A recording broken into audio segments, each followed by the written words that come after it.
We're back on the Baker Motorsports Power Hour. We're talking about Vegas construction projects, how it's always changing, and whether or not people really like to go there or not. Blake Bowser with us here. Yeah. Griffith. For the record, I don't. Yeah, neither do I. You're still present over there in the corner.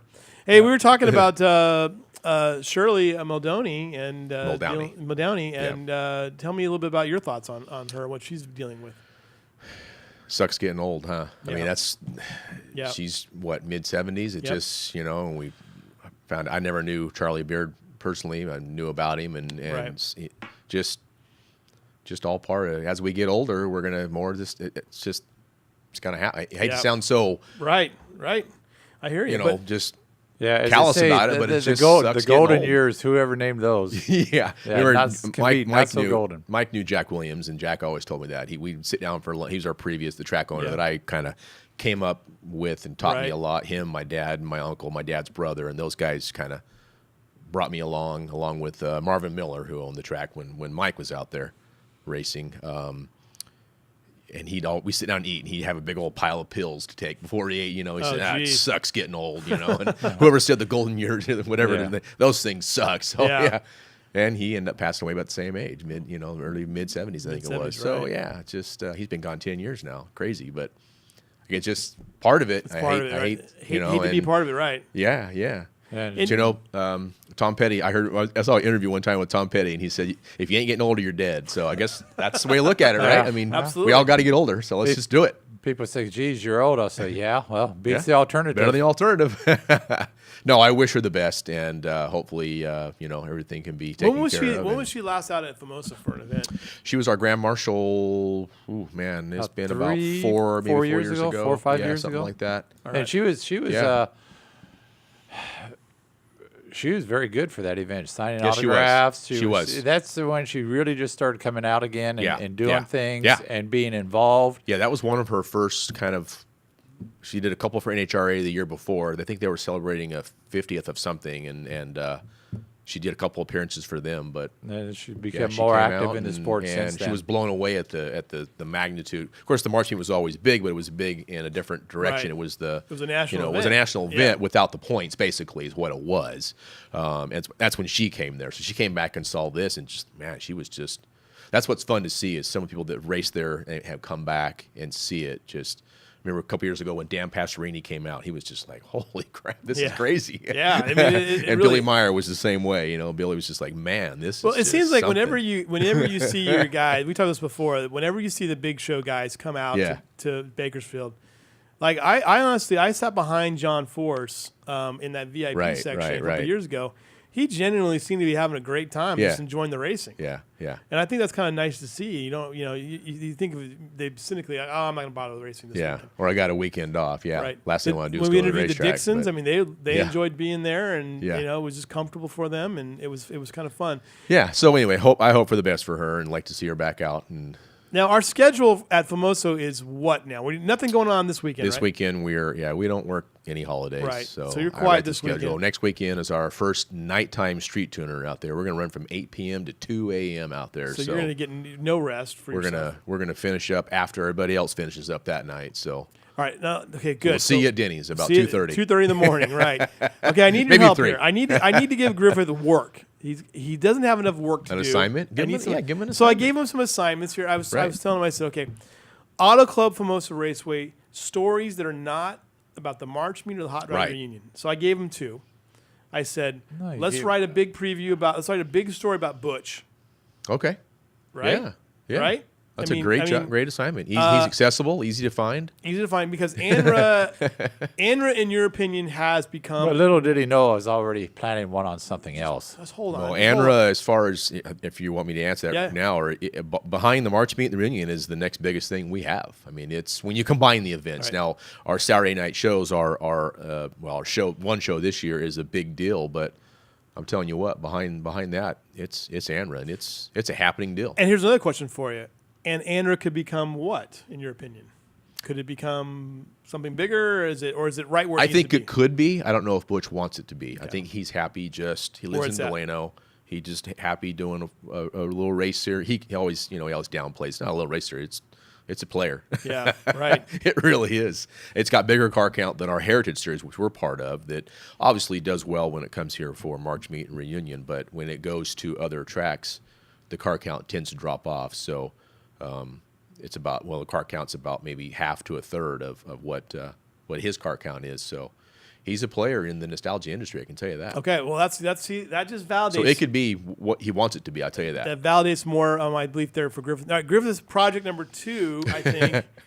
And he has one he'll share. He'll have one. That project number 2 is probably going to be swapped out for. No. I want you to get these done. These are deliverables, Mike. They're going to go on. Little does he the know Butch that one's I've got very deliverable. Yeah. 5 There's weeks no of excuse vacation. for that I'm one. not here this No summer. excuse so for that one. He can get that you can one put done. all the projects you want out there. Okay, But I'm burning vacation. Red List Series, which they're going to run again in August, and that is growing rapidly. And now is that would you say on a scale of 1 to 10, how much has that surprised you? The development of that series. Oh, a 15. I mean, the surprise factor beyond. Oh, that we were just. It was August last year that we just did our usual setup. We had. Well, Jesse comes and he's got 2 or 3 brothers, 2 I know of. They fly out, and they all kind of run. One of them runs the gate. One of them runs the food area, helps oversee that because they hire some different food vendors to come in, and so they all kind of oversee the intake.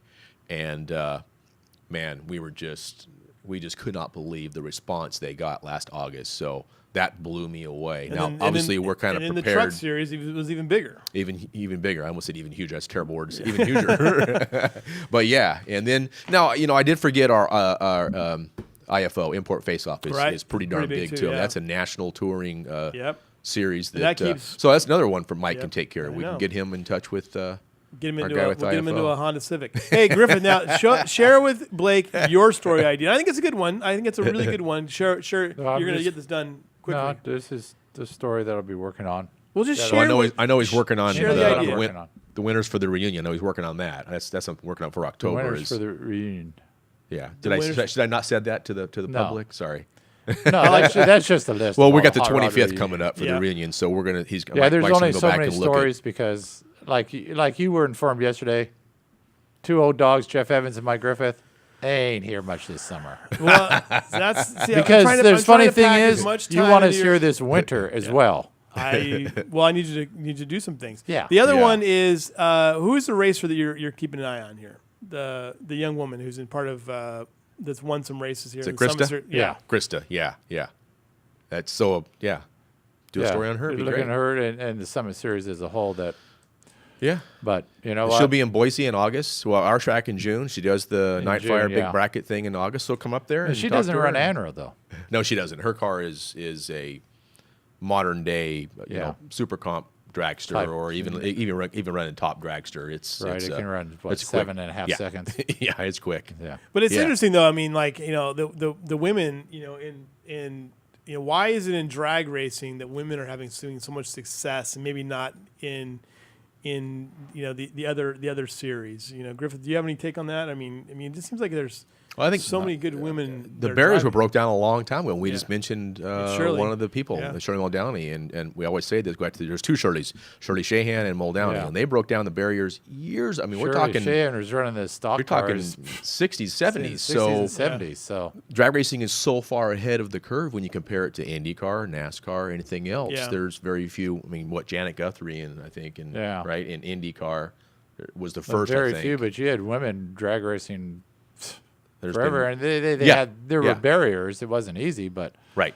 So they broke through those barriers. And made it accessible for more females today. And you can argue too. Even Antron Brown's. The color barrier is definitely an NHRA's favorite too, because he's obviously one of the best drivers out there. There's always been. You can look back for the years. There's been blacks in drag racing much more than the roundy round racing. Any other sport. Any other sport. Yeah.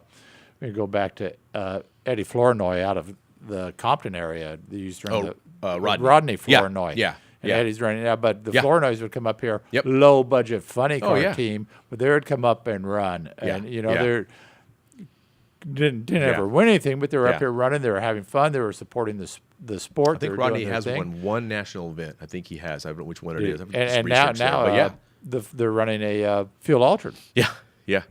So. Awesome. In fact, he'll be at Barona this weekend doing Dale Worsham's, what's that called? Nitro Battle at Barona, I think it's called. Yeah, so little 330 foot drag race racing this weekend. Oh, really? Or 8-mile drag racing or something. Short hits, bunch of funny cars down there. That'd be kind of fun. Yeah, to see. Dale's car is gonna be there. He won't be in it.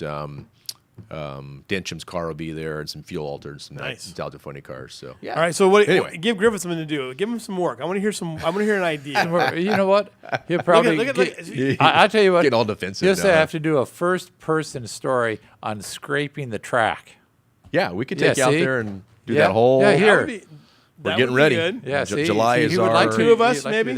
We get through June and we take that whole surface off he'll have in me July. do a first-person story. Yeah. Mike scraped this track. See, this is the new paradigm of how we work here in Bakersfield, California. We do everything sort of in the open, and we let people come in and say, "Okay, give Mike something to do." That's the way. That's how I'm going to edit the newspaper from now on. It's okay. Give Mike something to do. That's going to be a new topic. You for know the us magic to do. number, 380. 380. Yeah. 380 days left until he retires. Or turns. What is your goal there? 62 and a half. You're not going anywhere. No, the 62 and a half is what I absolutely have to. As long as you're working, as long as I'm around and we're going to be doing March meets together. I mean, I've done 5 in a row now. Yeah. I'm going to go for an even 10. That means you have 5 more years of putting up with me at the March meet. That sounds like a pretty good deal, right? Yeah, I'll take it. Okay. See? Yeah. There you go. I mean, okay. What other editor of 4 more years? What other editor of a daily newspaper goes out and covers drag racing with the Motorsports? We'll see how long you do that. All right. Mr. Bigwig, Mr. Too Busy now. All right. Very good. All right. Hey, Blake, thanks so much for. Did we get anything accomplished? I don't know. No, we didn't. We just talked. We just endured. We're gonna post this cool photo though. What did Gar send you? Oh, a little drag race magazine thing about Connie Coletta won 2 races to start the 67 season. Yeah. And so this drag publication said, well, it'd be 3 in a row. And it's funny, it's dated February 24th, but it says Famoso, February 18th, 19th. Drag news, because it's predated ahead, they kind of do that. Yeah. But Coletta, and then I guess he didn't show because the East Coast guys didn't come that year in 67. That was Connie. This is because that was the year I was born, so I really wasn't Doug involved. Coletta, his nephew is driving for him, has won 2 races in a row. And Connie, by the way, won in 1964 at the March meet. Yeah. And then in 1980, I remember I did a pre-race story on him and was talking to him on the phone, and he says, "Put it in the paper. I'm going to win." Nice. Well, he did, and it was a stout field that year. Awesome. There you go. Thank you, everybody. Thanks to Blake for joining us. We appreciate it. We'll talk to you guys next week.